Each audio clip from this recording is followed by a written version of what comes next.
ताकत का अंदाज़ा नहीं है।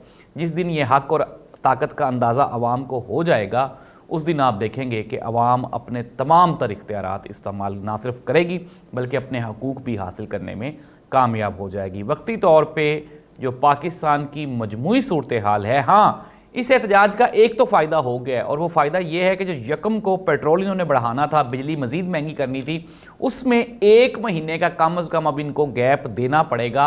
अगला महीना कोई मज़ीद महंगाई नहीं होगी, लेकिन ये कोई काबिल कदर या कोई काबिल रश्क बात नहीं है। ये भी काबिल अफ़सोस है कि 1 महीना तो हमारा गुज़र बसर हो जाएगा, लेकिन उसके अगले महीने हम क्या करेंगे? तो अवाम ने फ़ैसला करना है कि अवाम क्या करेगी। नाज़रीन, मुल्क में सबसे जो बड़ा सियासी अदम इस्तेहकाम है, इसका वाहिद हल इलेक्शंस हैं।